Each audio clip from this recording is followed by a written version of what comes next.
Merci Madame la Ministre. La parole est à Monsieur Philippe Folliot. Merci Monsieur le Président. Monsieur le Premier ministre, ce n'est un secret pour personne. Les défaites militaires successives de l'organisation terroriste Daesh entraînent un retour massif de djihadistes français sur le territoire national et notamment de nombreux enfants que l'on estime à 400. Au-delà des arrestations et mises en détention, l'État doit mettre en place des actions efficaces visant d'une part à la prévention, d'autre part à la déradicalisation de ces individus.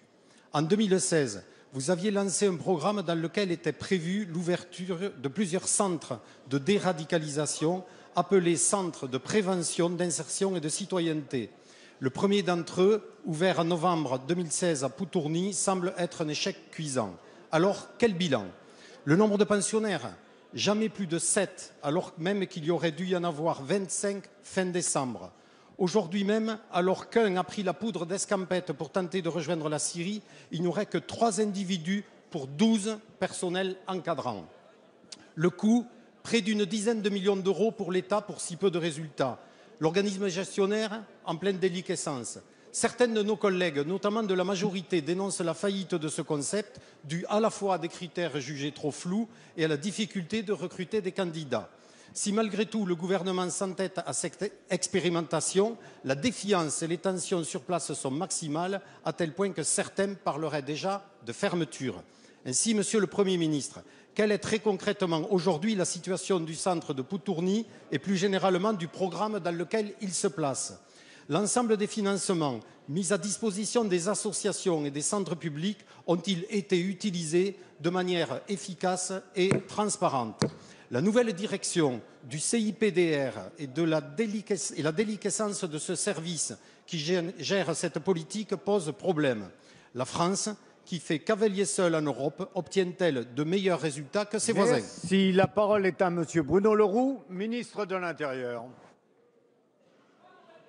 Oui, Monsieur le député Folliot, c'est un problème particulièrement important et vous permettrez que j'essaye de vous répondre très précisément à votre question. D'abord, je voudrais rappeler, vous avez dit 2016. Non, c'est au printemps 2014 que Bernard Cazeneuve, sous l'autorité de Manuel Valls, Premier ministre, a mis en place un plan qui se décline en 4 objectifs pour lutter contre la déradicalisation, pour faire la déradicalisation et donc lutter contre ce phénomène que nous connaissons, pas simplement par le retour de ceux qui sont aujourd'hui sur les théâtres d'opération, mais par ceux qui sont aujourd'hui aussi dans notre pays. Et c'est pour cela qu'il faut être particulièrement précis. Quels étaient ces 4 objectifs?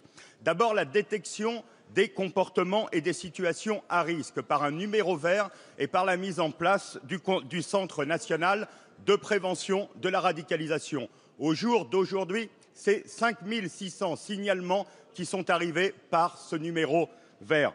Ensuite, la mise en place et la structuration dans chacun des départements de dispositifs territoriaux. Et il y a une prise en charge globale de cette question sur tout le territoire. Troisième objectif, la structuration au niveau central d'un état-major de prévention de la lutte contre la radicalisation et le terrorisme qui est l'échelon national.